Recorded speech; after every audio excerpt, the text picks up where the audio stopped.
Հալելույա, Տերը օրհնի ձեզ։ Այսօր հրաշալի օր է։ Կարաս մի քաղցր խոսք ասես կողքինիդ, հալելույա, ամեն։ Անես խոսք, որ կուրախացնի մարդկանց։ Փարթ Տիրոջը, խնդրում եմ, որ դու նստես Տիրոջ ներկայության մեջ։ Այսօր օրհնյալ օր է։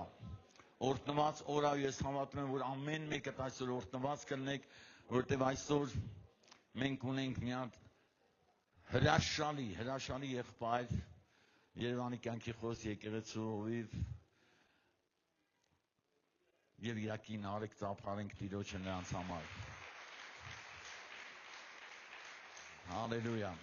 Գիտեք, մի մարդ, ում ես շատ հարգում ու սիրում եմ, մի մարդ, որը ամենադժվար պահին, հալելույա, իմ կողքն էր, ու ես շնորհակալ եմ Աստծուց, որ կան Աստծուն լսող մարդիկ եւ միշտ դժվարության ժամանակ ձեռք մեկնող մարդիկ, եւ գիտեք ամենակարևորը որն է, որ երբ որ ինչ-որ բանի մեջ դու կաս ու վստահում ես մարդուն եւ այդ մարդուց ամեն միայն օրհնություն է գալիս։ Դրա համար ալիք հրավիրենք մեր հրաշալի եղբորը, մեր Հովսեփ եղբորը։ Ես հավատում եմ, որ այսօր դու օրհնված կլինես։ Ամեն։ Տերը օրհնի։ Հալելույա, փառք Հիսուսին, թանկագիններս, ողջ փառքը նրանն է, եւ այն ինչ որ մենք անում էինք այստեղ, այն երկրպագության մեջ, այն թանկագին ներկայության մեջ, դա այն է, ինչ որ մեր կյանքերում պիտի թագավորի։ Հալելույա, ես չգիտեմ ավելի արժեքավոր մի բան, ինչ կարող ենք անել Աստծո համար, քան ողջ սրտով նրան երկրպագելն է եւ մեծարելն է։ Գիտեք, մեր կյանքերը պիտի երկրպագի Տիրոջը։ Ես պատիվ ունեմ այսօր ձեր առջև կանգնելու, ինչի համար շնորհակալ եմ ձեր հովվին, նրա կնոջը, ինձ համար իրականում պատիվ է գտնվել Աստծո տան մեջ եւ Տիրոջով, նրա Սուրբ Հոգով ծառայել Աստծո զավակներին, որովհետև նրանցից յուրաքանչյուրի համար թափվել է Տեր Հիսուսի թանկագին արյունը։ Երբեմն, որ ասում ես հավատա Տեր Հիսուս Քրիստոսին ու կփրկվես, մարդիկ ասում են այդքան հեշտ, ասում եմ այո, բայց այդքան հեշտ, որպեսզի դու փրկվես, վճարվել է աշխարհի ամենաթանկ ու ամենադժվար գինը։ Հիսուսը խաչի ճանապարհով անցել եւ թույլ է տվել, որ իրեն խաչեն եւ իր արյունը թափվի եւ ծառայության վերջում մենք նաեւ կունենանք սուրբ հաղորդություն։ Դրա համար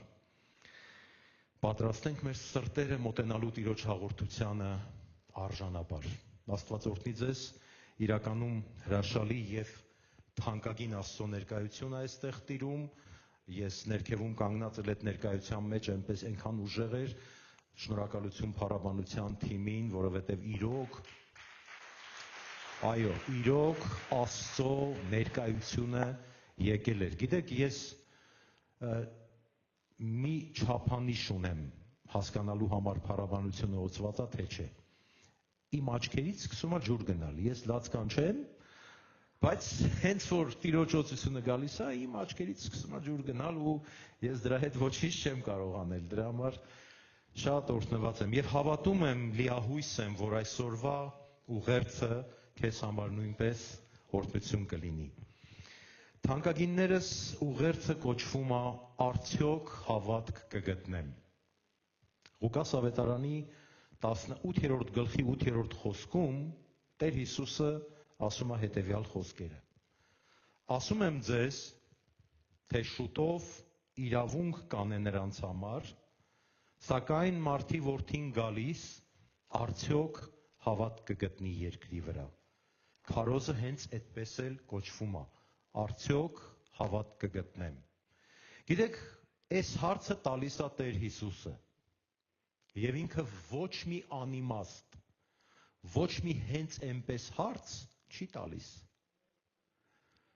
Գիտեք, մենք ասում ենք, որ Տիրոջ գալուստը մոտ է եւ ես հավատում եմ դրան։ Գոնե այն պատճառով, որ մեզ ավելի մոտ է, քան առաքյալներին, որովհետև առաքյալները 2000 տարի առաջ նույնպես ասում էին, որ Տիրոջ գալուստը մոտ է։ Որևէ մեկը չի կարող ասել, թե դա երբ է լինելու, բայց մեկ բան վստահաբար կարող ենք ասել. Տերը վերադառնալու է։ Ամեն։ Տերը վերադառնալու է եւ եթե դա լինելու է մեր օրերում, մենք դա մեր աչքերով կտեսնենք, բայց եթե անգամ դա մեր օրերում չլինի, սիրելիներս, միևնույն է, Տերը վերադառնալու է։ Եվ այս հարցը, որ Տերը բարձրացնում է, ասում է, իմ վերադառնալու ժամանակ, երբ որ ես կգամ, արդյոք երկրի վրա հավատ կգտնեմ։ Ես սա շատ լուրջ է, որովհետև այսօր ձեր հովվի հետ զրուցում էինք, ասում եմ, ես մի հարց տվեցի, ասացի, ովքեր են այստեղ հավատացյալները եւ բոլորը ձեռք բարձրացրեցին։ Հիմա որ հարցնեմ ովքեր են այստեղ հավատացյալներ, բոլորը ձեռք կբարձրացնեն, որովհետեւ դա այդպես է։ Տերը ասում է, հավատացյալների մեջ արդյոք հավատք կգտնեմ։ Եվ սա շատ լրջորեն մտորելու առիթ է։ Առաջին անգամ, երբ որ ես այս խոսքերը լսեցի, ես այստեղ կան մարդիկ, որ նոր են ապաշխարել, ասենք մի ամիս է, կամ նոր ես եկել, կամ առաջի անգամ ես այստեղ, այդպիսի մարդ կա։ Ահա, մի հոգի կա, վերջը, կա, այո, կա, չգիտեմ, առաջի անգամ եք եկել, թե նոր եք ապաշխարել, ես էլ ձեր նման, երբ որ նոր էի ապաշխարելու ես քարոզը լսում էի, երբ որ այս խոսքերը հնչեցին, արդյոք հավատ կգտնես, ես հասկացա, որ դա լուրջ խնդիր է եւ բոլորի մոտ չի, որ լինելու է, ու նստած այստեղ ասացի Տեր ջան, մտքումս իհարկե, էլի Պետրոսի նման մի քիչ էլ, ասի եթե այստեղ գտնվողներից ոչ մեկի մեջ չգտնես, իմ մեջ հաստատ գտնելու ես։ Ես այնքան վստահ էի, որ ոնց կարող է այդպես չլինի, ոնց կարող է Տեր դու գաս ու իմ մեջ հավատ չգտնես։ Անկեղծ ասած ես մտածում էի, որ խոսքը վերաբերվում է Հիսուսին հավատալ չհավատալու մասին, որ դա այն է, դու հավատում ես Հիսուսին, թե չէ, եթե հավատում ես, ուրեմն հավատքել ունես, չէ՞ թե տրամաբանորեն այդպես էլ հենց Աստվածաշունչը մեզ սովորեցնում, ասում է, որ ինձ հավատացողները այս բաները կանեն։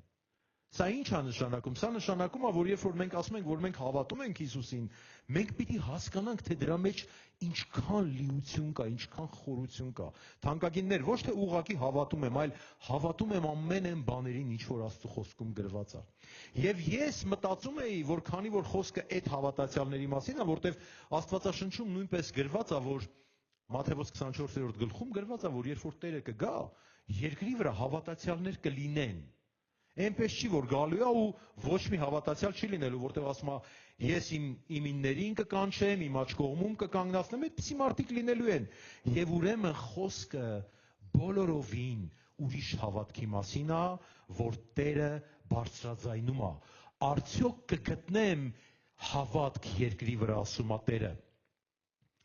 Ինչ հավատքի մասին է խոսում Տեր Հիսուսը։ Մի անգամ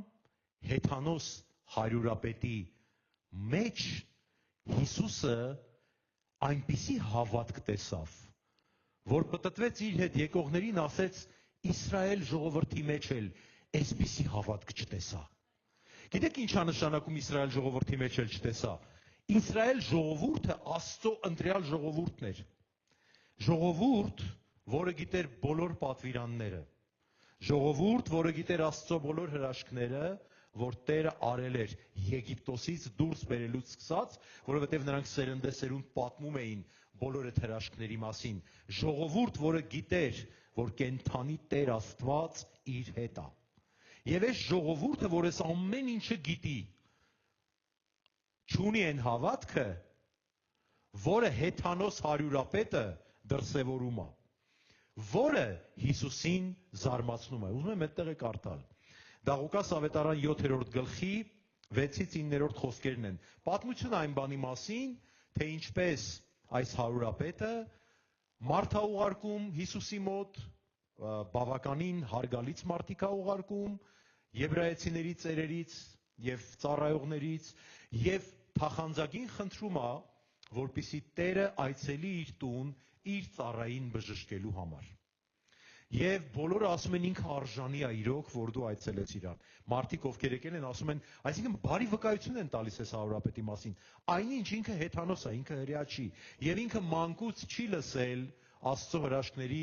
զորության եւ հավատարմության եւ խոստումների մասին, որ ես եմ քո Տեր Աստվածը։ Ոչ մի նման բան մանկուց այս մարդուն չեն քարոզել։ Ինչ էլ լսել է, վստահաբար լսել է հասուն տարիքում, այն պահից սկսած, երբ որ հայտնվել է Հրեաստանում, ծառայության բերումով, որովհետև ինքը հրեա չէր, ամենայն հավանականությամբ ինքը հռոմեացի էր։ Եվ այստեղ Տեր Հիսուսը նրանց հետ գնաց, գրված է 6-րդ խոսքից։ Եվ երբ որ նա տանից տակավին շատ հեռու չէր, հարյուրապետը բարեկամներ ուղարկեց նրա մոտ եւ ասեց նրան. Տեր,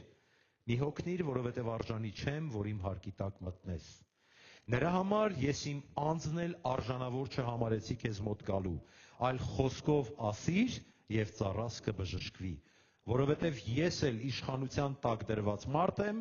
որ իմ ձեռքի տակ զինվորներ ունեմ եւ սրան ասում եմ գնա եւ նա գնում է եւ ուրիշին եկ եւ գալիս է եւ իմ ծառային այս բանն արա եւ անում է եւ Հիսուսը այս լսելով զարմացավ նրա վրա եւ դարձավ իր ետևից եկող ժողովրդին ասեց. ասում եմ ձեզ, թե Իսրայելի մեջ էլ այսպիսի հավատք չգտա։ Սա իրականում շատ զարմանալի մի բան է։ Հիսուսը հեթանոս հարյուրապետի մոտ տեսնում է մի բան, որ Իսրայել ժողովրդի մեջ չի գտնում։ Եվ գիտեք դա որն է, հեթանոս հարյուրապետը ասում է Տիրոջը, ես գիտեմ, թե ով ես դու եւ ինչ իշխանություն ունես եւ ինչ զորություն ունես։ Ես ինքս որոշակի իշխանություն ունեցող մարդ եմ, որ խոսքեր եմ ասում եւ անհնար է որ դրանք չլինեն։ Իսկ դու, որ ամբողջ իշխանությունը քո ուսերի վրա կրում ես, ես անգամ ինձ արժանի չհամարեցի քո առաջ գալու ու դրա համար իմ կարծիքով ավելի արժանավոր մարդիկ ուղարկեցի եւ արժանի էլ չեմ համարում, որ իմ հարկի տակ մտնես։ Տեսեք ինչ խորը երկրպագություն է, սա իրականում երկրպագություն է։ Ձևեր չի թափում այս մարդը, որովհետև Հիսուսը արդեն իր տան ճանապարհին է, բայց ասում է ես մի բան գիտեմ, որ եթե դու մի խոսք ասես, իմ ծառան կբժշկվի։ Եվ սա ամենայն լրջությամբ է ասում։ Ոչ թե Հիսուսին սիրաշահելու համար ասում, դուր գալու համար ասում, մի հատ ինչ ասեմ հովվից, որ տենա, թե ես ինչ հավատքի մարդ եմ։ Ոչ մի բառ մի ասա, քո կյանքով դա ցույց տուր։ Հալելույա։ Քո ապրած կյանքով ցույց տուր Հովվիդ, որ դու հավատքի մարդ ես։ Որովհետև այդ զորությունը երևում է։ Ու ես ուզում եմ մի բան ասեմ, գիտեք, հեշտ չի Հիսուսին զարմացնել։ Ու որպեսզի դուք պատկերացնեք, թե ինչ էր արել այս հարյուրապետը, ուզում եմ մի օրինակ բերել։ Աստված կարոտ պահի իհարկե, քավլիցի չլինի դա ձեր կյանքերում, բայց պատկերացրեք։ Ձեր ոչ մոտիկ հարազատը, լավ սենց ասեմ, մի քիչ հեռացնեմ, ծանր հիվանդ է, որը ձեր տանն է ապրում։ Ոչ մոտիկ հարազատը, հա, ինձ ներեցեք, ու չլինի այդպիսի բան, բայց որպեսզի պատկերացնեք, հիմա հնարավորություն կա Հիսուսին ձեր տուն հրավիրելու, մարդ ես խառնում, Հիսուսն էլ երկրի վրա է։ Գնում են, զանգում են, ասում են համաձայնվել է, գալիս է։ Ու հիմա Հիսուսը գալիս է քո տուն, որ այդ քո ոչ մոտիկ հարազատի, բայց քո համար սիրելու մարդու համար աղոթք անի։ Հիմա ուզում եմ մի հարց տամ. ով է ձեզանից, որ կվարվի այս հարյուրապետի նման եւ կասի Տեր Հիսուս, մի մտիր իմ տուն, միայն մի խոսք ասա եւ իմ հարազատս կբժշկվի։ Եթե այդպես է, եթե այդպես կվարվես, դու հիմա էլ կարող ես նույն Հիսուսին խնդրել, որ մի խոսք ասի։ Եվ Աստծո խոսքը դա հենց այն կենդանարար զորությունն է, որ գրված է իմ ու քո համար, որ Տերը տվել է մեր կյանքի բոլոր իրավիճակների մեջ, որպեսզի Տիրոջ կենդանի խոսքը ազատագրվի, բժշկի, ազատի, բարձրացնի, մաքրի եւ ամեն մոխիրը սրբելով նոր պատմության հագցնի։ Ես ասացի ընդամենը մի քանի բան, այնինչ Աստծո խոսքի մեջ բազմաթիվ օրհնություններ է, որ քեզ է պատկանում։ Դու կարող ես Տիրոջը ասել. Տեր, քո խոսքից ինձ մի խոսք տուր եւ իմ կյանքի իրավիճակները կփոխվեն։ Իմ ամուսինը կփրկվի,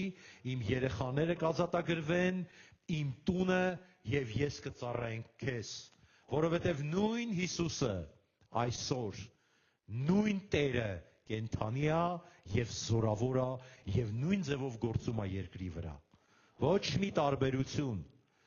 Այս մարդը իր քայլով Տիրոջը զարմացրեց։ Գիտեք, Տիրոջը կարելի է զարմացնել երկու բանով, կամ հավատքով, կամ անհավատությամբ։ Որովհետև հաջորդ պատմությունը, որի մասին պիտի խոսեմ, անհավատության օրինակ է, եւ գիտեք, անհավատության դրսևորումը ոչ թե հեթանոսների մեջ, այլ Հիսուսի սիրելիների մոտ։ Եվ այս պատմությունը Ղազարոսի հայտնի պատմությունն է, որ մենք բոլորս արդեն գիտենք, որ Հիսուսը Ղազարոսին պիտի հարություն տա եւ տալիս է։ Բայց պատմության հերոսները դեռ չգիտեն այդ մասին։ Պատմության հերոսները դրանք Մարթան են եւ Մարիամն է, որոնց Հիսուսը շատ սիրում է եւ որոնց տանը անգամներ լինում է, մենք գիտենք, թե ինչպես էր Մարթան զբաղված տարբեր բաներով, կերակուր էր պատրաստում Հիսուսի համար, խառնված իրար, լավ բաներ անում, բայց այնքան էր իրար խառնվել, որ եկավ անգամ Տիրոջ վրա ասես թեթև մուննատ եկավ, ասում է, հոգդ չի, որ քրոջս ասես գա ինձ օգնի անում, ես այնց մի կարևոր գործի մեջ եմ, որ ամեն ինչ պիտի իմ շուրջը պտտվի։ Կին է, էլի։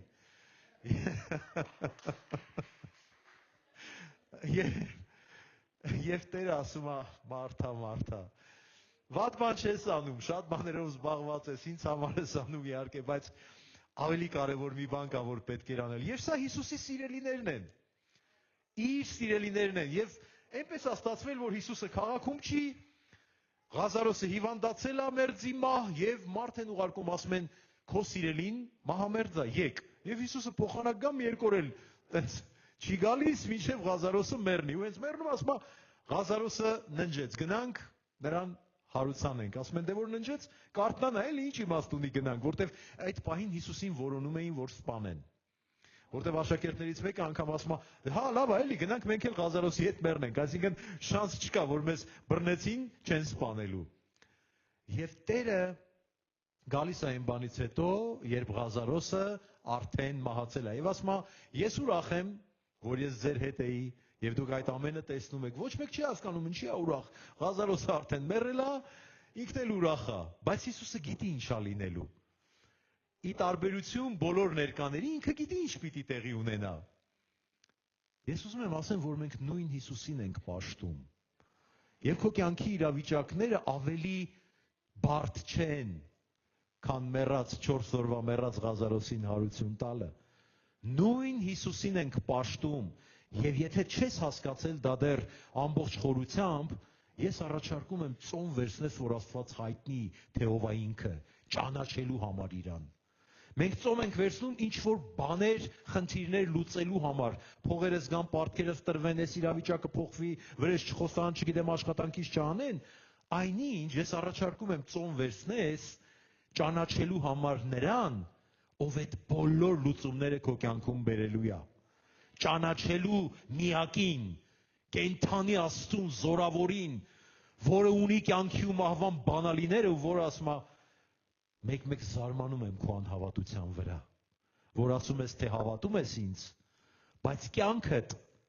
տրամագծորեն հակառակ բանն է ցույց տալիս։ Եվ հիմա մոտենում է Հովհաննես 11-րդ գլխում, Մարթան իմանում է, որ գալիս է Տերը, վազելով գնում է նրան ընդառաջ եւ տեսեք ինչ է ասում։ Եվ Մարթան ասեց Հիսուսին. Տեր, եթե այստեղ լինեիր, իմ եղբայրը չէր մեռնի։ Այդ հաստատ, այդքանը հավատում է ու գիտի։ Բայց տեսեք ինչ է ասում, շատ հետաքրքիր խոսքեր է ասում այստեղ։ Բայց հիմա էլ գիտեմ, թե ինչ որ Աստծուց խնդրես, Աստված կտա քեզ։ Հիշեք այս խոսքերը, որ իր շուրթերով ասեց։ Ու հիմա Հիսուսի պատասխանը։ Հիսուսը նրան ասեց. քո եղբայրը հարություն կառնե։ Մարթան նրան ասեց. գիտեմ, որ հարություն կառնե, հարությունում ետին օրը։ Հիսուսը նրան ասեց. ես եմ հարությունը եւ կյանքը, ինձ հավատացողը թեև մեռնի էլ կապրի։ Եվ ամեն ով որ կենթանի է եւ ինձ հավատում է, հավիտյան չի մեռնի։ Հավատում ես սրան։ Նա, ոնց որ դուք ասցիք ամեն, ընենց էլ հիմա Մարթան ասում, այո Տեր, ես հավատացել եմ, թե դու ես Քրիստոսը, Աստծո որդին, որ պետք է աշխարհ գայիր։ Ես հավատում եմ ձեր ամենը ճշմարիտ ամեն էր։ Մարթայի այոն ոչ ճշմարիտ այո էր։ Տեսեք ինչի։ Առաջին բանը, որ ինքը ասում է, եթե այստեղ լինեիր, եղբայրս չէր մեռնի։ Հաստատ ճշմարիտ է, որտեվ Հիսուսի կողքը ոչ մի խնդիր չունեին։ Ինչ խնդրեմ լնում էր, Հիսուսը տեղում էր։ Բայց ասում է, հիմա էլ գիտեմ, որ ինչ որ Աստծոց խնդրես կանի։ Ինչ է ուզում ես խոսքերով ասի։ Մահացած եղբայր, Տեր, գիտեմ ինչ որ խնդրես, ինչ պետք է խնդրի Հիսուսը, որ մի հատ լավ սենց սիրուն, շքեղ գերեզման սարքեն, սենց քանդակներով, բաներով, հա, ինչ պետք է խնդրեր։ Որ ինչ ելներ, որ բոլորը աղիողորում 40 օր լացելնեին Ղազարոսի վրա, ինչ էր քրոջ ուզածը, ինչ կարար խնդրեր Հիսուսից։ Հարություն, չէ՞։ Ուրիշ ինչ պետք է խնդրեր, որ ասում է գիտեմ ինչ որ խնդրես, Տերը կանի, ինչ կարար խնդրեր։ Բացի մի բանից, հրաշք, քո եղբայրը հարություն է առնելու, թվում է թե ստեղ պետք է Մարթան թրջկոտեր երկու ոտքերի վրա, ասեր հենց էդ էլ հավատում էի, հենց էդ էլ ուզում էի։ Չէ՞։ Ախր տրամաբանությանը նայեք, ասում է ես հավատում եմ ինչ էլ խնդրես կանի, Տերը ասում է եղբայրը հարություն է առնելու։ Էլ ինչ է պետք, ուրախությունից գոռալ ճվճվալու համար։ Էդ է պետք, չէ՞։ Բայց ինչ ասում Մարթան։ Նույնը ինչ որ ասում ենք մենք, երբ փորձում ենք մեր պարտությունները եւ մեր վախերը քողարկել։ Գիտեմ, որ հարություն կառնի հետին օրում, հարության օրում։ Այն ժամանակ որ կգաս, գրքերի համեմատ բոլորը հարություն են առնելու։ Նույնը, երբ որ Աստված քո կյանքի մեջ ինչ որ բան է ասում, եւ դու չես հավատում դրան, դու սկսում ես պատճառներ շինել, ինչու դա հիմա քո կյանքում պիտի տեղի չունենա։ Զարմանալի բան է մարդը։ Կանգնած է Հիսուսի դիմաց, Տերը ասում է հարություն է առնելու եղբայրդ, ինքը իբր ասում է գիտեմ, իբր ասում է հավատում եմ, իբր ամենը ասում, բայց ոչ մի բանի էլ չի հավատում։ Ոչ մի բանի էլ չի հավատում։ Ասում է գնա քրոջդ կանչի։ Եվ ենթադրաբար Հիսուսը կարող էր սպասել, որ այս ինչ որ խոսեց իր հետ, ինքը պետք է քրոջը պատմեր։ Որ գնար ինչ էր ասել, ասել էր լսի, Տերը ասեց հարություն կառնի եղբայրդ։ Հավատում ես սրան, հետո էլի ասում է, հավատում եմ, գնում է քրոջը կանչում է, եւ հիմա գալիս է քուրը, եւ ինչ է հայտնաբերում Հիսուսը, նույն անհավատությունը կրկնապատկված։ 32-36 խոսքեր Հովհաննես 11-ի։ Բայց երբ որ Մարիամը այնտեղ եկավ, ուր Հիսուսն էր, եւ տեսավ նրան, նրա ոտներն ընկավ եւ ասեց նրան. Տեր, եթե այստեղ լինեիր, իմ եղբայրը չէր մեռնի։ Հիսուսն էլ երբ որ նրան տեսավ, որ լաց էր լինում, եւ նրա հետ եկած հրեաներն էլ որ լաց են լինում, իր հոգով խռովվեց եւ հուզվեց եւ ասեց. Ուր դրիք նրան։ Նրան ասեցին. Տեր, եկ եւ տես։ Հիսուսը արտասվեց։ Հրեաներն էլ ասում էին. Տես ինչպես էր սիրում նրան։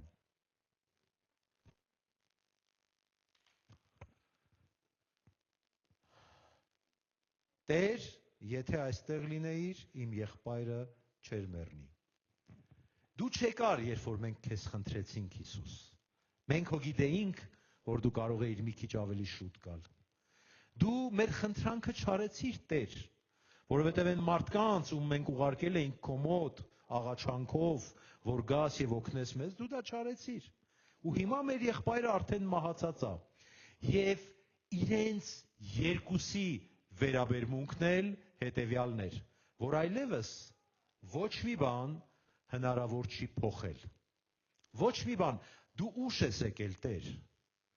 Եթե դու իմ աղոթքներին պատասխանեիր այն ժամանակ, երբ որ ես քեզ խնդրում էի, հիմա արդեն կյանքս անցավ, էլ ինչ։ 30 տարի երեխա էինք խնդրում, չգիտեմ քանի տարի էինք խնդրում, բայց հիմա արդեն ուշ է, Տեր։ Հիմա արդեն ամենայն հավանականությամբ դա չի էլ լինի։ Սա զուգահեռ է մեր կյանքերի հետ, որ մենք անում ենք, երբ որ Տիրոջից խնդրում ենք մի բան, բայց մեր ողջ էությունը դրսևորում է անհավատություն։ Եվ գիտեք, Տեր Հիսուսը ի տարբերություն ինձ ու քեզ, գիտեր, որ Ղազարոսին հարություն պիտի տա։ Եվ ի տարբերություն ինձ ու քեզ, բոլորովին չէր կասկածում, որ երբ որ ասի Ղազարոս դուրս եկ, Ղազարոսը պիտի դուրս գա։ Ինքը գիտի, որ մի 5 րոպե կամ չգիտեմ ինչքան ժամանակ անց Ղազարոսը հարություն է առնելու։ Հիմա ինձ բացատրեք, ինչ իմաստ ունի լաց լինել մեկի համար, որին 5 րոպե հետո հարություն պիտի տաս։ Ոչ մի։ Այդ մարդիկ չգիտեին Ղազարոսը հարություն առնելու է թե չէ։ Այդ մարդիկ էին կսկիծով եւ ցավով լցված, որովհետեւ երիտասարդ ու թանկագին մարդ էր մահացել։ Բայց ինքը հո գիտեր։ Եվ դրա համար են որ հрьяաները ասում են հələ տեսեք ոնց էր սիրում, դրա համար էլ արտասվեց, բոլորովին կապ չուներ Ղազարոսին սիրել չսիրելու հետ։ Միակ բանը, որ տրտմեցրեց Տիրոջ սիրտը եւ արտասվեց Տերը, դա իր սիրելիների անհավատությունն էր։ Ոչ ոք չէր պատկերացնում, թե ով է կանգնած իրանց կողքին։ Որովհետև մի կողմից ասում են, Տեր, հավատում եմ քեզ,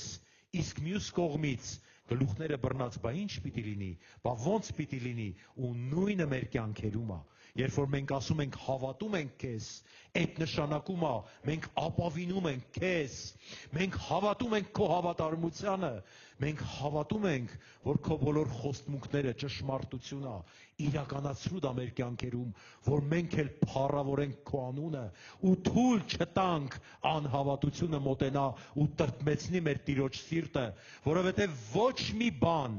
այդքան չի տրտմեցնում Աստծո սիրտը, որքան իմ ու քո անհավատությունը, ինչպես քույրերի անհավատությունը տրտմեցրեց Հիսուսին ու արտասվեց Տերը, որովհետև ասում է հարությունը առնելու արդարացումներ ամ անգալի, հա, վերջի օրում, հանգարց, Հիսուս ջան, հանգարծնես չլինի, որ այսօր խայտարակվես հարություն չառնի աղբերս, քո խնդիրն է, հա, դու ինչ Աստծո փաստաբանն ես, ավելի լավ չի թույլ տաս Տերը ինչ որ անելու է անի։ Գիտեք, մենք այնքան ռացիոնալ քրիստոնյաներ ենք դառել, իսկ Աստված շարունակում է մնալ գերբնական։ Մենք այնքան ռացիոնալ քրիստոնյաներ ենք դառել, որ գիտենք, թե ինչու Աստված մեր խնդրանքները պիտի չանի, այնքան բացատրություններ ունենք, թե ինչու պիտի չանի, որ զարմանալ կարելի է։ Ու դրա արդյունքը գիտեք ինչն է։ Բացարձակ անհավատությունը, կատարյալ անհավատությունը, որը հավատքի թշնամին է, ու տենց էլ լնում է, որովհետև ինչին հավատում ես, դա էլ տեղի է ունենում, որովհետև եթե չհավատաս, ոչ մի բան քո կյանքում չի փոխվի, ոչ մի բան, Տիրոջ բոլոր խոստմունքները, որոնց մասին մենք պարբերաբար ասում ենք, որ այո եւ ամեն է, այո եւ ամեն է, բայց եթե չհավատաս, ոչինչ քո կյանքում տեղի չի ունենա։ Եվ հիմա այս քույրերի օրինակը, որ մենք նայում ենք, բացարձակ անհավատության դրսևորում է, ինչը նույնպես Հիսուսին զարմացնում է։ Այն հարուրապետը կյանքում Հիսուսին չէր տեսել, բայց հասկանում էր, թե ով է այդտեղ կանգնած։ Մարդիկ, ովքեր հաց են կերել իր հետ, ովքեր սեղան են նստել, ովքեր իբր ասում են, թե Տիրոջը ճանաչում են, բոլորովին չեն ճանաչում։ Բոլորովին չգիտեն, թե ով է իրանց կողքին կանգնած։ Մեկը, որ մահվան կապերը լուծել է, մեկը, որ մեռելին ասում է, վեր կաց ու մեռելը վերականգնում, մեկը, որի խոսքի առաջ ողջ տիեզերքը չի կարող հակառակել։ Այդ մեկը կանգնած է իրանց կողքին, իսկ իրանք կատարյալ անհավատություն են դրսևորում։ Անգամ, երբ Տերը ասում է քարը հեռացրեք, այն աղջիկը, որ ասում էր, այո Տեր, ես հավատում եմ, որ հիմա էլ ինչ խնդրես կլինի, տեսեք ինչ է ասում։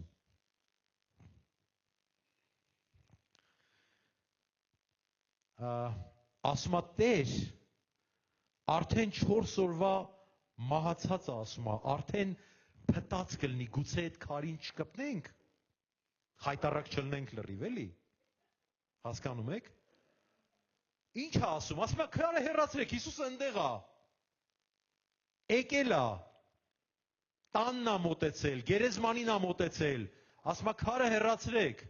ասում է Տեր ջան, արդեն 4 օրվա մեռած է, այնքան ռացիոնալ աղջիկ է։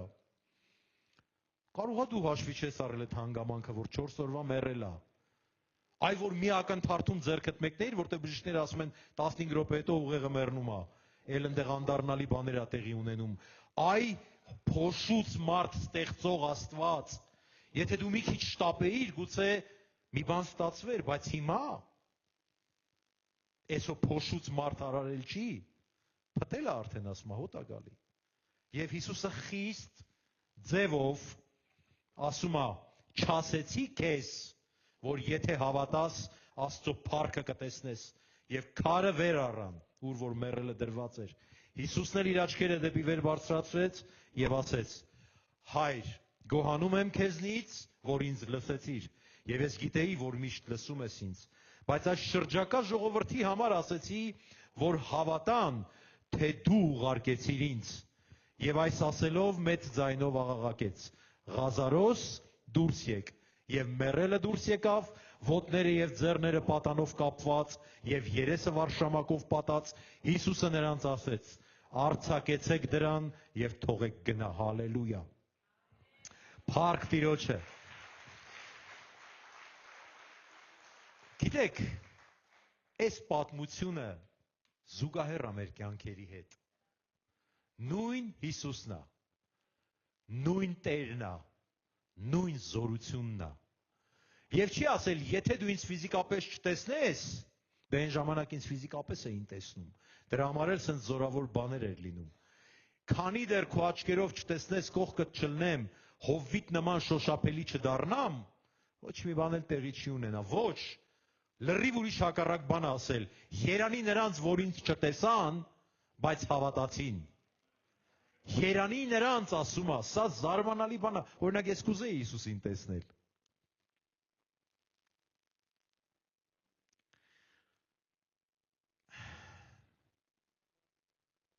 Այս ուրիշ քարոզի նյութա չեմ պատմի հիմա։ Մի օր, եթե Տերը կամենա կվկայեմ, որտև մի անգամ իմ կյանքում Տերը այդպիսի մեծ շնորհ արել է, ու ես տեսա իրան։ Սա շատ զարմանալի էր, բայց գիտեք, դա այն վիճակն էր, որ ես քայլում էի, ես իսկականից քայլում էի, անգամ իմ մարմնի ծանրությունը չէի զգում, այնքան սրբության մեջ էի կանգնած, որտեղ ասում է սրտով մաքուրները կտեսնեն Տիրոջը։ Մի ուրիշ առիթով գուցե կվկայեմ, հիմա չէ, բայց սա շատ թանկագին բան է։ Բայց Տերը ասում է երանի նրանց, որ չեն տեսնի, բայց կհավատան, որովհետև ոչինչ չի փոխվել Աստծո զորության մեջ, ոչինչ չի պակասել, երբ որ դու նույն Տիրոջը խնդրում ես եւ պատասխան ես ստանում։ Ոչ մի բան Աստծո զորությունից չի պակասել, որ քո հրաշքը ստանաս։ Ոչ մի բան, մեռելի հարություն եղավ, որովհետև Տերը ասեց հարություն կառնի եղբայրդ։ Եթե Տերը խոսում է, եթե Տերը քեզ խոսք է տալիս, այլևս ոչ մի բան, բացի քո անհավատությունից,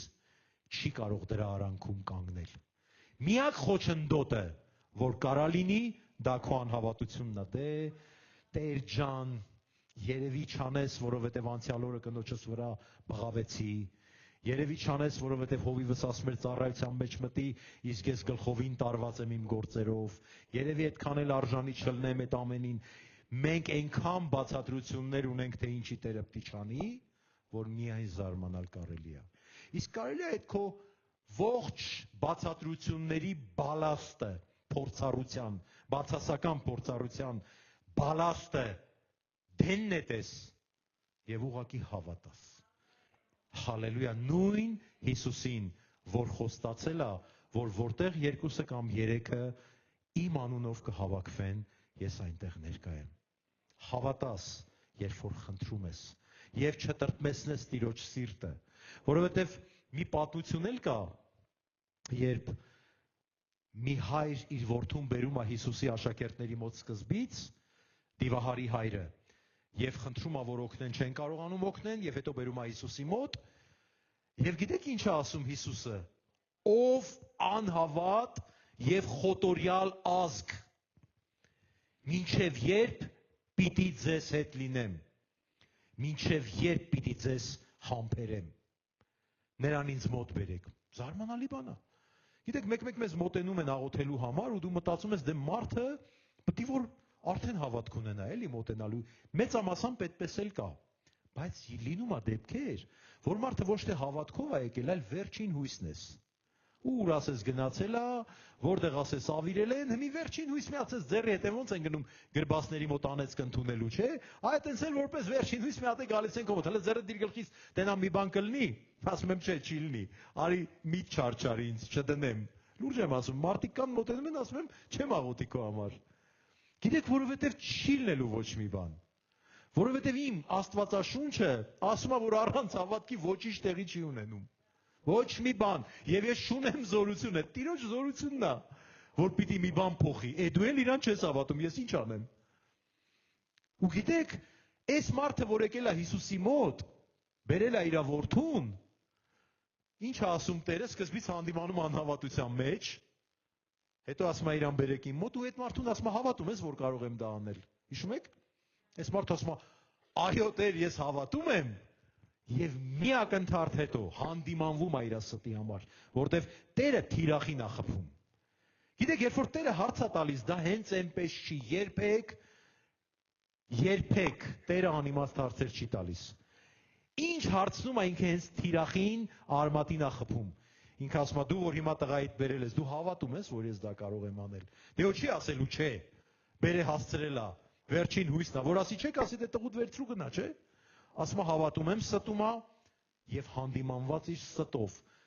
Հաջորդ խոսքը ասում է Տեր օգնիր իմ անհավատությանը։ Եվ գիտեք, Տերը օգնում է, որովհետեւ ինքը խոստովանում է, որ չի հավատում։ Ինքը եկել է Հիսուսի մոտ, ավելի լավ է երբեմն հավատքի հերոս խաղալու փոխարեն, այն որ ուզում ես բոլորին ցույց տաս, թե դու ով ես։ Իսկ բոլորը նայում են ու գիտեն, թե դու ով ես իրականում։ Ավելի լավ է հավատքի հերոս խաղալու փոխարեն գաս Տիրոջ առջև ու ասես Տեր, օգնիր իմ անհավատությանը։ Ես չեմ կարողանում հավատալ, ինչպես հարկն է։ Ես այսօր հայտնաբերեցի, որ ես ասում եմ, թե հավատացյալ եմ, բայց 0.0001%-ին էլ չեմ կարողանում հավատալ, որովհետև Տերը ասում էր, այն ինչ որ ես արեցի, դուք էլ կանեք եւ ավելի մեծ գործեր կանեք։ Եթե դու հավատացյալ ես, դա քո մասին է։ Ոչ թե քո համար կանեն, այլ դու կանես։ Դա է նշանակում լինել հավատացյալ։ Դրա համար էլ ձեր հովվի կյանքում այդ ամենը գործում է։ Մինչև այս ծառայությունը զրուցում էինք իրար հետ, կիսվում էինք, ուրախանում էինք ու Տիրոջը փառք էինք տալիս բոլոր այն զորությունների ու մեծամեծ բաների համար, որ Աստված անում է։ Ինչու՞, որովհետև մենք հավատում ենք, որ այդպես էլ պիտի լինի։ Որովհետև Աստված ճշմարիտ է եւ իր խոսքը սուտ չի խոսում։ Ինքը ասել է, որ դա պիտի լինի։ Միակ խոչընդոտը քո անհավատությունն է, որ կարող է դրան հակառակ կանգնել։ Որովհետև մի բան էլ ասեմ ինչու։ Ոչ մի բան Տերը ստիպողաբար չի անում, որովհետև դու ունես ազատ կամք հավատալու ինչին, որ դու ուզում ես։ Եվ դրա համար մի կարծի, բա ինչի զորով չի անում, երբեք էլ չի անելու։ Դու պիտի ընտրես հավատալը։ Դու պիտի քո կամքով ընտրես Տիրոջը հավատալը եւ այս քույրերի նման չանելը, այլ երբ որ ասում ես հավատում եմ, քո աղոթքների մեջ այսուհետև հավատաս, թե ում ես դու աղոթում եւ ինչ ես դու իրանից սպասում, հալելույա։ Եվ Տիրոջ զորությունը կգա ու Տիրոջ կրակը կգա ու քո կյանքի բոլոր իրավիճակները սս կնայես, կասես, էս էր այն խնդիրը, որից թվում էր կմեռնեմ, այսքան հեշտ, այո, որովհետեւ Տեր Հիսուսը քո կողքին է։ Նույնպես ինչպես քույրերի կողքին էր։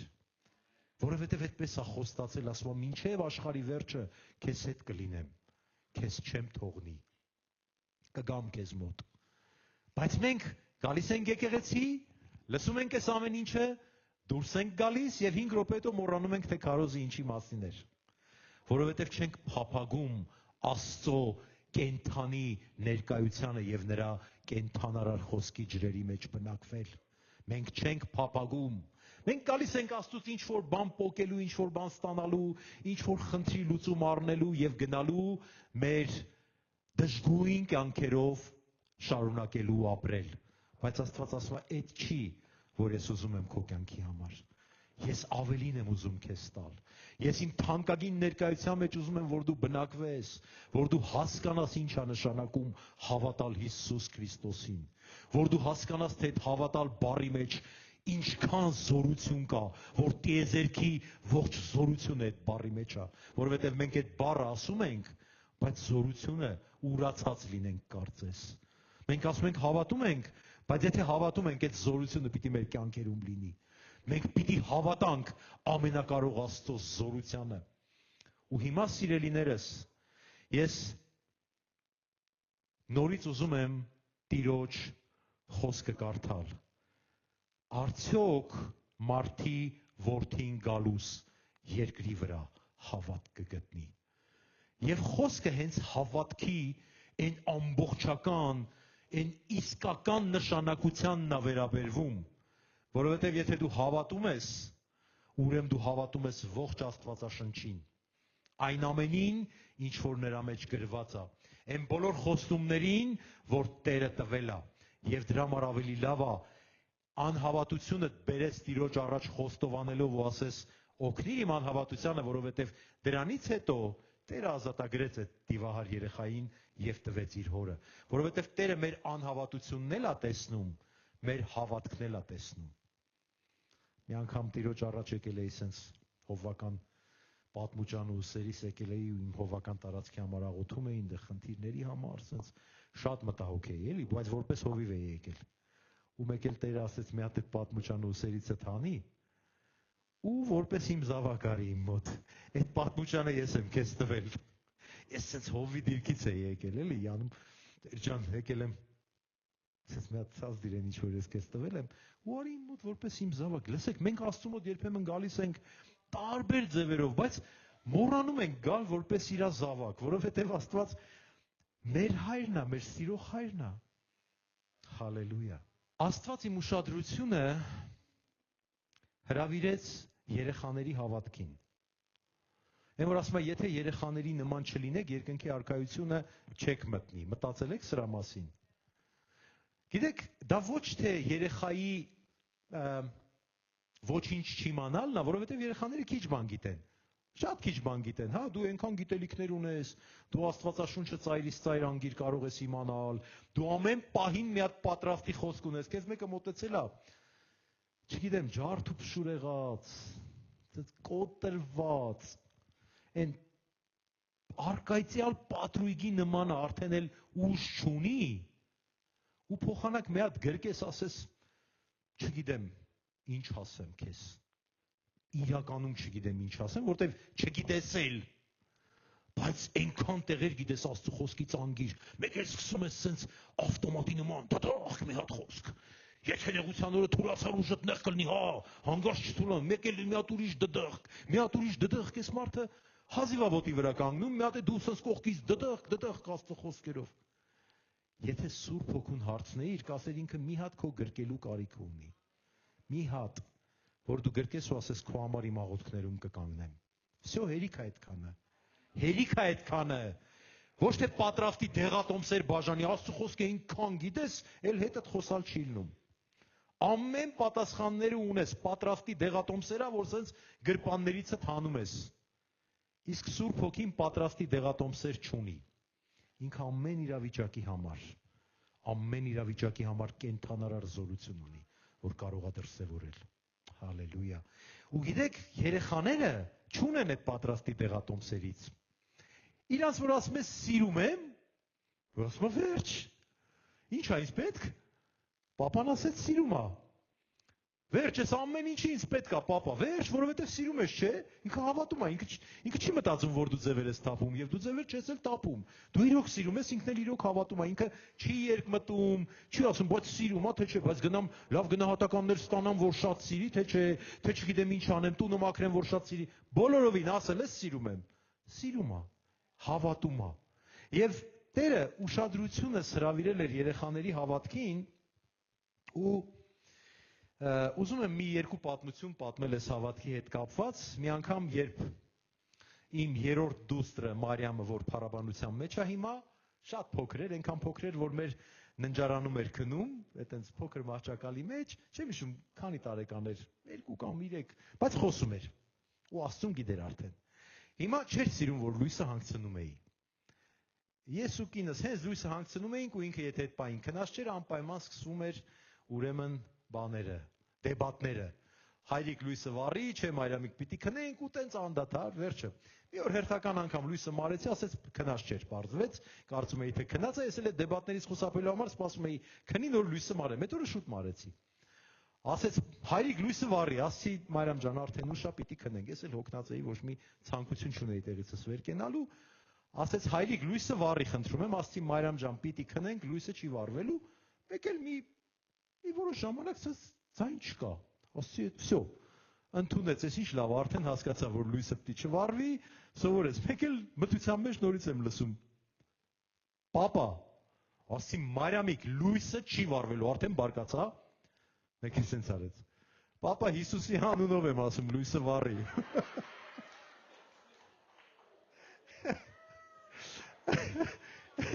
Ես տեղից ես իջա անկողնուց կինս ասեց, «Էդ ինչ ես անում»։ Ասի չլսեցի Հիսուսի անունով ասել, գնում եմ լույսը վառեմ։ Մոտեցա լույսը վառեցի։ Հիմա նայում եմ Մարիամիկին, սենց իրանից գոհ պարկացա։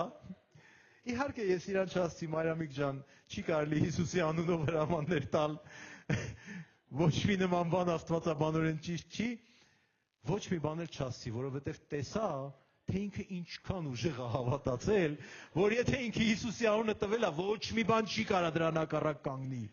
Ով կարա չանի, ինքը Հիսուսի անունն է տվելու, ինքը իրանից գոհ պարկած էր իր հաղթանակի վայրում։ Հալելույա։ Մի անգամ էլ ուրեմն մի քանի տարի առաջ էր, 2 թե 3 տարի առաջ էր, պիտի գնանք, չգիտեինք, որ պիտի գնանք հանգստանալու, այնպիսի վիճակ էր, որ անգամ հնարավորություն էլ չունեինք հանգստանալու, աղոթում էին բոլորը, որ Տերը հրաշք կանի կգնանք, գուցե Վրաստանում կկարողանանք հանգստանալ, տենց անհավանական էր թվում, մեկ էլ ստացվեց։ Աղոթեցին, Տերը պատասխանեց, եղավ։ Ոնց աղոթեցինք, տենց էլ եղավ։ Վրաստան էինք ուզում, Վրաստան գնացինք, ու վերջի օրը, մեկ էլ սես միամիտ ամեն ինչը լինում է, Մարիամը ասեց, «Պապ, չեմ կարող հետներդ գամ, որտեվ աշխատավայրում լիքը անելիքներ ունեմ, ոչ մի բան չեմ կարող փոխեմ, շուտ իմանայի, գուցե կպլանավորեի, բայց հիմա այլևս չեմ կարող գալ»։ Ու իմ ամենակրտսերը որդիս ասեց, «Ես համաձայն չեմ, որ Մարիամիկը մեր հետ չգա, ես կաղոթեմ ու կխնդրեմ, որ ինքը անպայման մեր հետ լինի»։ Ասացինք աղոթի։ Ու գնացինք առանց Մարիամիկի։ Բայց որպեսզի հասկանաք, իմ կրտսեր որդուն, մինչև այդ տապ ամառ էր, այդ ամառը ահավոր շոկ ամառ էր։ Մի քանի անգամ, առաջի անգամ մոտեցավ, ասեց անձրև եմ ուզում։ Ես նայում եմ, կրակ, ոչ մի ամպ, ոչ մի ծվեն։ Ասի, Ռոբ, անձրև ես ուզում աղոթի, ինձ քեզ ասում, ասեց, ես կարիք չունեմ աղոթելու, ես արդեն հռչակել եմ։ Նայեցի, ասի, լավ։ Տենանք։ Գնացի աշխատանքի իրիկունը, մի քանի ժամ էր անցել, հեղեղ։ Նենց հեղեղ, որ ճանապարհները հեղեղվել են, ոչ մի ջրահեռացում չի կարողանում մաքրել, լուրերի մեջ ցույց են տալիս, քաղաքը հեղեղի մեջ կորել է։ Ոչ այդ շոկ կրակին հեղեղ է եկել, ես ասենց արդեն դե մի անգամ կարող ես չմտածել, որ դա պատահականություն է, դե ստացվեց։ Բայց ես դες չմտածեցի, որտեվ եւս 2 անգամ ինքը մոտեցավ, արդեն ավելի համարձակ ասեց, անձրև եմ ուզում, ասի լավ։ Դե գիտես ինչ պետք է անես էլի։ Հա, ասեց, արդեն հռչակել եմ։ Ու էլի հեղեղ, 3 անգամ այդ հեղեղները ես եմ տեսել, ու դրա համար Ռոբը որ մի բան ասում էր, ես արդեն լուրջ էի վերաբերվում։ Ու որ ասեց, ես կաղոթեմ, որ Մարիամը գա, ես հենց այնպես չասացի աղոթի, բայց գնացինք առանց Մարիամիկի։ Հիմա գնացել ենք, հանգստանում ենք ամեն օր։ Օրը մի քանի անգամ ինքը անդադար ասում է, ես աղոթել եմ, Մարիամիկը պիտի գա, ես աղոթել եմ, Մարիամիկը պիտի գա։ Մենք արդեն չենք իմանում, հանգստանում ենք, թե Ռոբին ենք լսում առավոտից իրիկուն։ Ու այնքան շատ է ասում, որ ասում ենք, Ռոբ ջան, կլինի էլ չասես, հա, թող գա, մենք էլ ուրախ կլնենք։ Վերջ էլի ու այդ մասին իմացան մեր մտերիմները, որ ընդեղ էին, ու հենց այդ օրը ասում են, լսեք, Մարիամիկին զանգեք, ինքնաթիռ կա թռչող, տոմս կա, հենց հիմա թող գնա օդանավակայան, ու հենց այսօր ստեղ կլինի, ու մի քանի օրեր ընդեղ էինք, ու մենք էլ ասում ենք, ահա թե ինչպես են պատասխանվում հավատացյալի աղոթքները, զանգում ենք Երևան Մարիամիկին, ասում է, քաղաքում չեմ հասցնի օդանավակայան գնալ, ոչ մի կերպ այդ ժամի մեջ չի տեղավորվում։ Եվ երբ արդեն բոլորիս համար պարզ էր, որ Մարիամիկը չի գալու, Ռոբը շարունակում էր կրկնել։ Բայց ես աղոթել եմ, բայց ես խնդրել եմ, եւ գիտեք, դա նենց հավատքով էր ասում։ Ու գիտեք, երբ որ ինքը տենց էր ասում, ես նայում էի իրան ու հասկանում էի, որ իր մոտ այն տիեզերական մասշտաբի անհասկացողությունա, ոնց կարա ուրիշ բան լինի։ Ես աղոթել եմ, ու հիմա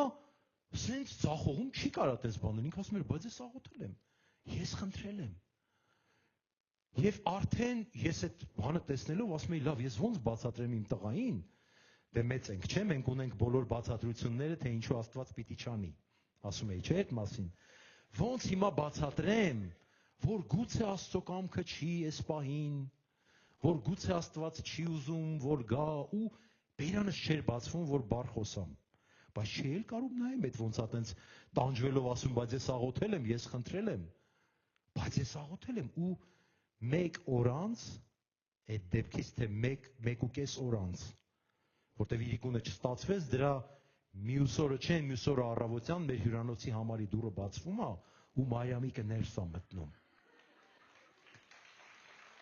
Մեզ համար բոլորովին պարզ էր, որ այդպիսի բան պիտի չլինի։ Բայց մի երեխա, որը աղոթել էր ու խնդրում էր, ինքը սպասում էր դրան։ Ես նայում էի կնոջս դեմքին, ինքը իմ դեմքին, ու մենք հասկանում էինք, թե ինչ կարող է անել Աստված մեկ երեխայի խնդրանքով, որը չի հանձնվում, որը ասում է, բայց ես աղոթել եմ,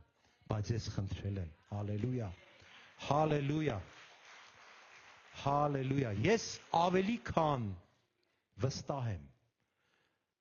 որ անկախ աստվածաբանական բացատրություններից, որ այդպես չէր կարելի վարվել, Տիրոջը դուր էր գալիս, որ փոքրիկ երեխան ասում էր Պապա Հիսուսի անունով լույսը վառի։ Եվ բոլորովին չէր կասկածում, որ հենց այդպես էլ լինելու է։ Ոչ մի գրամ չէր կասկածում։ Եվ ավելի քան Աստծուն դուր էր գալիս այն փոքր երեխու արտահայտությունը, որ ասում էր, բայց ես աղոթել եմ, ես խնդրել եմ, ուրեմն ինչպես դա կարող է չլինել։ Վստահ եմ, որ Տիրոջը դա դուր էր գալիս։ Ինչպես դուր եկավ այն հարուրապետի հավատքը, որ ասեց միայն մի խոսք ասես եւ իմ ծառաս կբժշկվի, Տեր, որտեվ ես գիտեմ դու ով ես։ Որովհետեւ երեխեքը հենց այտենց էլ վերաբերվում են Տիրոջը, որովհետեւ իրանք գիտեն, թե ով է, որ ասում ես ինքը Աստված է, ինքը հավատում է, որ Տերը Աստված է։ Ու մեր ողջ աստվածաբանությունը օգուտ չունի, եթե մենք այսպես չենք կարող հավատալ։ Հալելույա։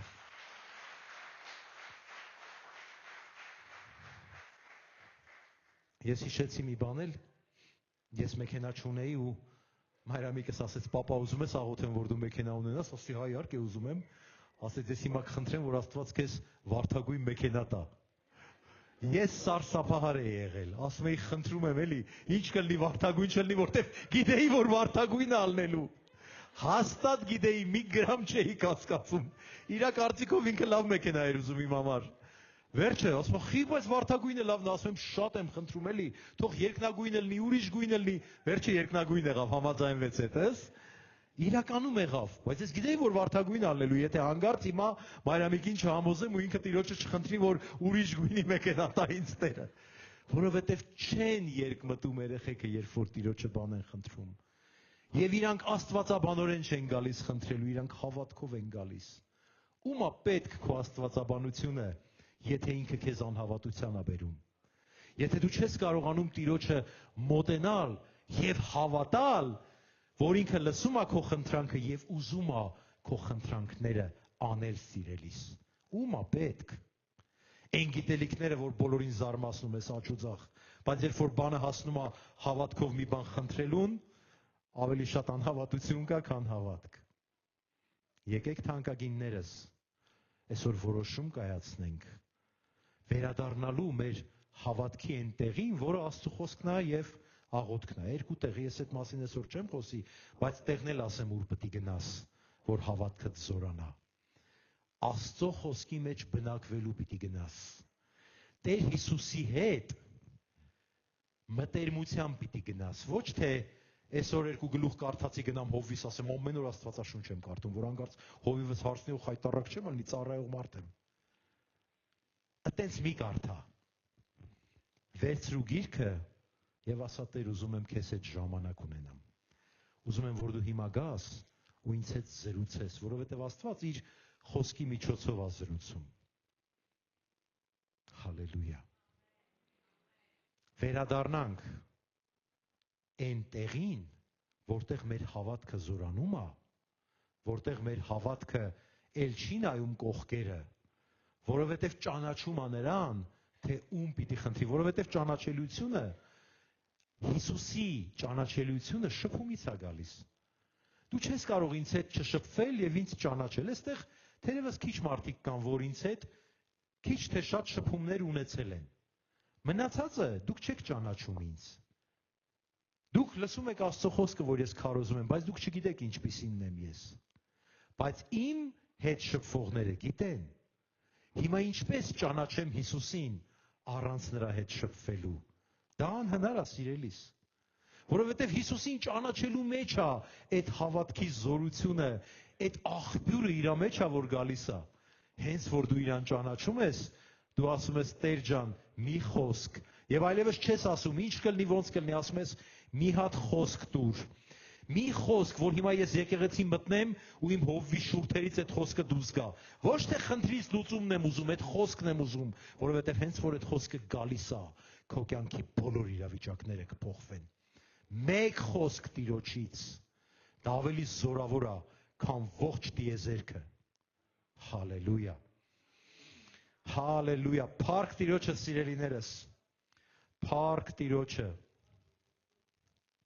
Ինչ անել։ Մոտենալ իրան։ Գիտեք, անգամ շատ ժամանակ գալ ու ասել Տեր, ես գիտեմ, փառաբանությունը թող գա, ես մոտենում եմ իմ քարոզի ավարտին, ասես ես գիտեմ, որ դու իմ բոլոր խնդիրներից տեղյակ ես։ Գիտեք, մենք շատ ժամանակ գալիս ենք Տիրոջ մոտ եւ իրան պատմում ենք, թե մենք ինչերի մեջ ենք։ Դուք պատկերացնում եք, տպավորություն է, որ Աստված չգիտի։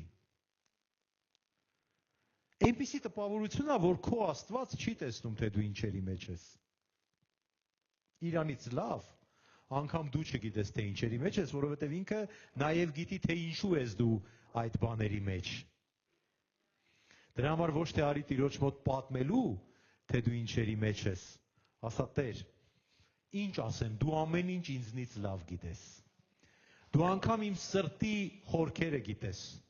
Դու անգամ իմ բոլոր շարժառիթները գիտես։ Օգնի, որ մոտենամ քեզ, ինչա պետք անել, ինչա պետք թողնել, ինչ ես ուզում, որ ես այլևս չանեմ։ Օգնիր ինձ, որ ես կարողանամ ավելի մոտենալ քեզ։ Օգնիր ինձ, որ ես կարողանամ հավատալ այն տեղերում, որտեղ թերահավատ եմ։ Օգնիր ինձ, Տեր Հիսուս, իմ իրավիճակների մեջ։ Եվ գիտեք, Տերը կգա, եւ Տերը կօգնի, եւ Տերը կզորացնի ու Տերը կբարձրացնի։ Հալելույա, որովհետև ինքը քեզանից շատ է շահագրգռված, որ քո կյանքում փոփոխություններ լինեն։ Ինքը քեզանից շատ է ուզում, որ քո կյանքի մեջ օրհնություններ գան։ Ինքը քեզանից շատ է ուզում, որ դու բժշկված լինես, որ դու քո նեղություններից դուրս գաս, որ դու ճանաչես այն միակ ճշմարիտ Աստծուն, որը կրում է ողջ զորությունը այս տիեզերքի մեջ, ու որի անվան առաջ ոչ մի բան չի կարող հակառակ կանգնել, հալելույա։ Մոտենաս այն միակ ճշմարիտ Աստծուն եւ ճանաչես իրան։ Գիտեք, ես մտածում եմ, որ նույնիսկ կարելի է այդ ճանաչելիության համար ուղղակի գնալ մենակ միտեղ նստել, որտեղ քեզ ոչ ոք չի խանգարի, եւ սպասել, թե ինչ կխոսի Տերը։ Ոչ թե անդադար լեզուներով, այդտեղ կարող ես լեզուներով չաղոթել։ Գնաս միտեղ սարի գլխին նստես ու Տիրոջ ներկայությանը սպասես։ Ու Տիրոջը դա դուր է գալիս, որովհետև դու քո ողջ էությունով ցույց ես տալիս, որ ամբողջ աշխարհը մի կողմում, իսկ դու իմ համար Տեր ամենակարևոր կենտրոնում ես։ Հալելույա։ Հալելույա։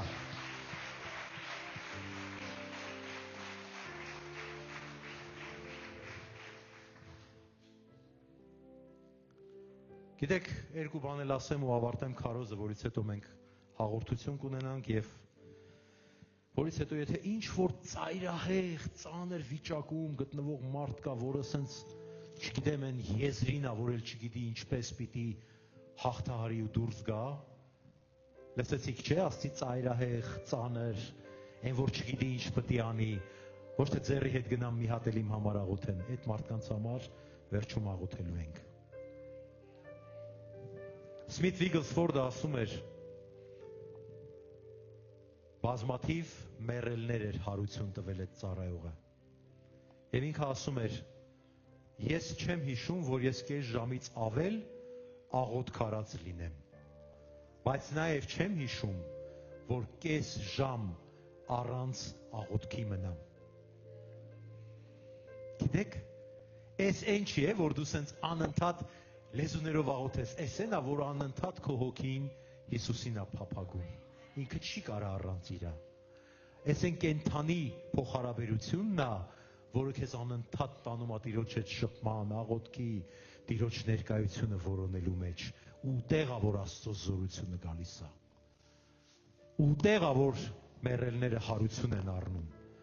Իսկ մենք այնքան զբաղված ենք սոցիալական մեդիայի ինֆորմացիայի այսպիսի առատության դարաշրջանում, որ մենք ժամանակ չունենք։ Գիտեք, սիրելիներս, որ մենք